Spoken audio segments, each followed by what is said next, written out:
मन तू चल रे सुख के सागर, जहाँ शब्द सिंधु रत्नागर।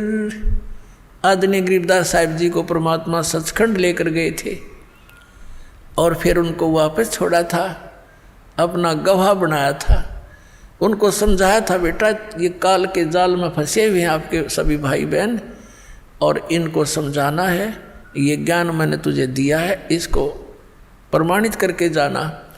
अब गरीबदास साहिब जी की वाणी अभी 150-200 वर्ष पहले लिखी गई, 250 वर्ष पहले, और दास उसी गरीबदास जी के पंथ से ही आगे आया है, और दास खूब परिचित है।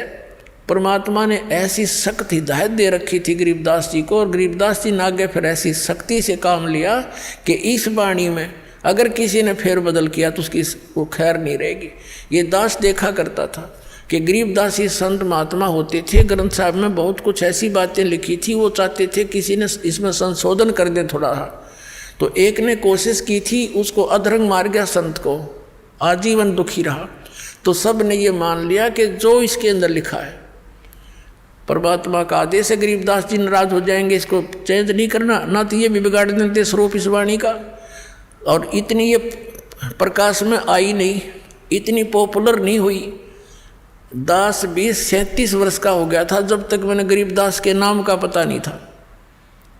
जब 37 साल की उम्र में ये नाम प्राप्त हुआ सन 1988 में, तब गरीबदास नाम सुना था, और फिर वह जाने लगे जब वाणी सुनी थी या पढ़ने में आवे नहीं, इस प्रकार की अमरवाणी हमने कभी देखी ना, हमने तो हनुमान चालीसे पढ़े थे, ये सारी और तरह की वाणी।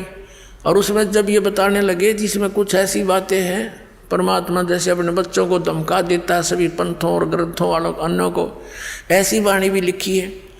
तो फिर किसी ने बताया कि भाई ये ऐसी ऐसी वाणी में सुधार करना चाहिए, तो वो दूसरा महात्मा कह रहा था इसमें छेड़ मत देना। एक दो ने ऐसे किया था, वो ऐसे ऐसे बहुत दुखी हो गए थे, मालिक ने जो बोल रखी है वाणी में परिवर्तन नहीं होना चाहिए। तो इस दृष्टिकोण से इसमें बिगाड़ नहीं हो पाया, ये एज इट इज मिल गई हमने। परमात्मा ने इसका दोबारा इसलिए दिया था क्योंकि कबीर सागर में इन काल के दूतों ने गड़बड़ कर दी थी। उस अक्षति को पूर्ति करने के लिए गरीबदास जी के माध्यम से अपनी वाणी का, उस यथार्थ ज्ञान का पुनः प्रकाश करवा दिया। अब क्या बताते हैं, हमने अपने को ये विश्वास हो जाना कि सतलोक क्या वस्तु है, तो वहाँ की रुचि इतनी दृढ़ बन जाएगी आपकी, आप सपने में भी यहाँ की किसी वस्तु को सोच नहीं सकते। इस ज्ञान से होगा। जैसा भी ये नकली पंथ ये बताते रहे, सतलोक के गुण गाते रहे, सचखंड सतलोक कहते रहे, सतपुरुष भी याद था इनके, लेकिन इनको ये नहीं मालूम सतनाम क्या है, सतपुरुष कौन है, सतनाम क्या है, सतलोक क्या है, सार शब्द क्या है। वही सतपुरुष, वही सतनाम, वही सार शब्द, वही सार नाम है, और वही सतनाम, वही सार शब्द कोई तो कोई इनका। और सतलोक में कुछ नहीं, वहाँ प्रकाश ही प्रकाश है, चेतन ही चेतन है। आत्मा उसमें जाकर ऐसे मिल जाती है जैसे बूंद समंदर में। ये तो इनका ज्ञान। और फिर समाधान, पांचों नाम काल के जाप करो, यो इनका समाधान। अर्जाव सतलोक ये फूटे बाग तरे, टिकट तल कटवारे लोग कलवस की। और जाना था हमने 7 समुद्रों पार, जहाज की टिकट चाहिए थी, वह उनके पास नहीं। और बात करें होगा हम जाएंगे दूसरे देश में, यानी दूसरे देश से स्वदेश आना हो, टिकट तय ले रखी लोकल बस की, और बताओ इन के जहाज की सतलोक हिंदुस्तान आवांगे, तो वो जहाज की टिकट तो अलग से होती है, वो लोकल बस की टिकट से अलग होती है। तो ये सतनाम जो है ये यहाँ से सतलोक जान की टिकट है। और सारनाम फिर इस पर दुर का पंच लग जाएगा, ले बात बन गई, फिर वहीं पहुँचेंगे हम सतलोक में। तो वहाँ ऐसी सृष्टि है जो यहाँ तो काल ने डुप्लीकेट बनवा रखा है, सारा मटेरियल नकली, 5 तत्व 3 गुण से ये नाशवान है सारा कुछ। यहाँ के सब भगवान, इनके देवता कृत्रिम, ये सब नाशवान है। और वहाँ सतलोक के अंदर अभी परमात्मा ने अभिज्ञान सुनाते हैं, जैसा कि श्रीमद् भगवद गीता अध्याय नंबर 7 के श्लोक 29 में कहा है कि तत्ब्रह्म को जानकर और सारे अध्यात्म ज्ञान से परिचित, सभी कर्मों से परिचित प्राणी केवल जरा और मरण से, जरा माने वृद्ध अवस्था बुढ़ापा, मरण माने मृत्यु से छूटने का प्रयत्न करते हैं, वे उस तत्ब्रह्म को जानते हैं। तत्ब्रह्म के विषय में अर्जुन ने 8वें अध्याय के प्रथम श्लोक में पूछा कि किम तत्ब्रह्म, वो तत्ब्रह्म कौन है, वो भगवान कौन है जिसको जानने के पश्चात प्राणी केवल जरा और मरण से छूटने का, बुढ़ापे और मृत्यु से छूटने का ही प्रयत्न करता है। 8वें अध्याय के 3रे श्लोक में गीता जी में गीता ज्ञानदाता ने कहा वो परम अक्षर ब्रह्म है, यानी गीता ज्ञानदाता से अन्य है और वो वास्तव में अविनाशी परमात्मा है। गीता जी अध्याय नंबर 15 के श्लोक नंबर 17 में कहा है कि उत्तम पुरुषत्व अन्य परमात्मा इति उदाहरते, यह लोक तरम आविश्य विवर्ती अवैश्वर है, वो अविनाशी परमात्मा है और बाकी ये सभी नाशवान हैं। गीता ज्ञानदाता स्वयं कहता अर्जुन तेरे और मेरे बहुत जन्म हो चुके हैं। गीता जी अध्याय नंबर 4 के श्लोक नंबर 5 और 9 में, गीता जी अध्याय नंबर 2 के श्लोक 12 में, गीता अध्याय नंबर 10 के श्लोक नंबर 2 में ये स्पष्ट किया गीता ज्ञानदाता ने कि अर्जुन तेरे और मेरे बहुत जन्म हो चुके हैं, तू नहीं जानता मैं जानता हूँ। तो गीता ज्ञानदाता नाशवान, और गीता अध्याय नंबर 15 के श्लोक नंबर 16 और 17 में 2 पुरुष बताए हैं, वो दोनों नाशवान, सर पुरुष और अक्षर पुरुष, क्योंकि उसमें स्पष्ट किया है कि ये और इनके अंतर्गत जितने प्राणी हैं सब स्थूल इनका नाशवान है, जीवात्मा तो किसी की मरती नहीं। इसलिए 15वें अध्याय के 17वें श्लोक में कहा कि उत्तम पुरुषत्व अन्य है परमात्मा इति उदाहरते, जिसे परमात्मा कह सकते हैं वो है परमात्मा, श्रेष्ठ आत्मा। श्रेष्ठ आत्मा वो होती है जो कभी दुख नहीं दे, केवल सुख सुख देता है।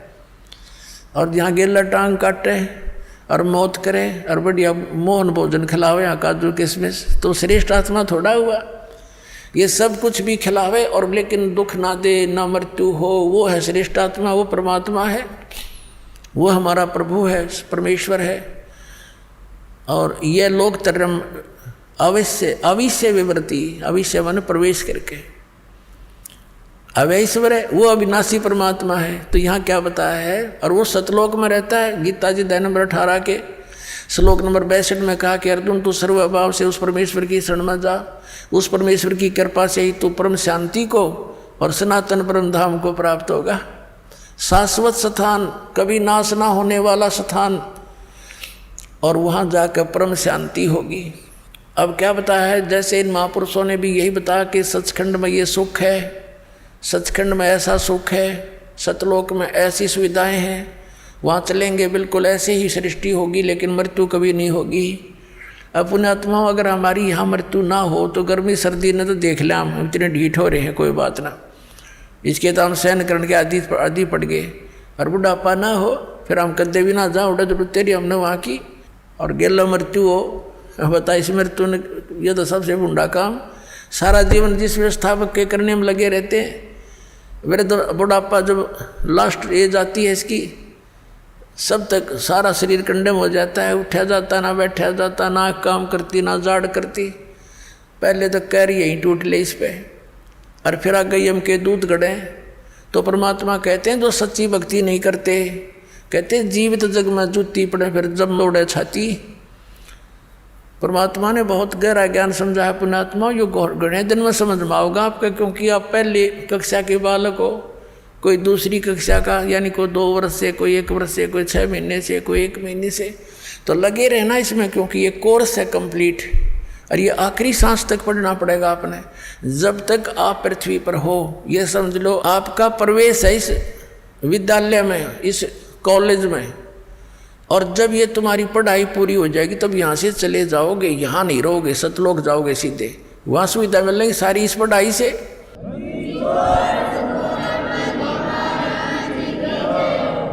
जैसे बच्चा कॉलेज स्कूल पढ़ता है तो उस पढ़ाई का फल उसको वहाँ कॉलेज में नहीं मिलता, वहाँ को अगर कोई बकवाद करता है तो वो अपना जीवन नष्ट करता है, वहाँ सुविधा ले रहा है। पिक्चर देखे, अच्छे खाना खावर, दारू दूरू शराब पीवर पढ़े नहीं। तो यहाँ जो अन्य कार्य हम कर रहे हैं ये इस कॉलेज के नियमों के विपरीत है। ये नहीं करने आपने तो यहाँ से अपनी पढ़ाई करके खूब मेहनत करके भक्ति करके, और ये सुविधा आपको सतलोक में मिलेंगी। जो बच्चा स्कूल कॉलेज में पढ़ता है उसकी सुविधा उनको बाहर फील्ड में मिलती है, वहाँ नहीं मिलती। वह परमात्मा ने ये दास भेज दिया आपके लिए यहाँ टीचर बना के, और आप स्टूडेंट विद्यार्थी हो।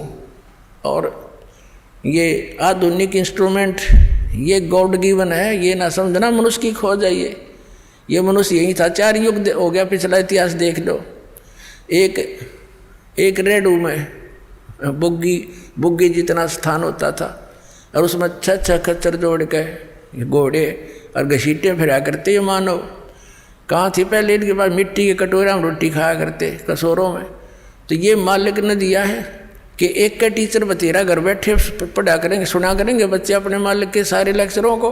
ये 10 लेक्चर देगा, भगवान का दिया हुआ ज्ञान घर बैठे सुनेंगे और पढ़ा करेंगे, गदगद हो जाएंगे घर पर बैठे। ना ये इंस्ट्रूमेंट मनुष्य बना दे, या भूल है जीव की, सपने में भी ना सोचना। इसलिए दाता ने दया करी, यह भी से बने ये टीवी ये पहले ना बने। 5500 वर्ष हो गए कलयुग ने बीते हुए ने, अब यह पिछली पीढ़ी आनी थी, इसलिए मालिक ने आपको शिक्षित भी किया।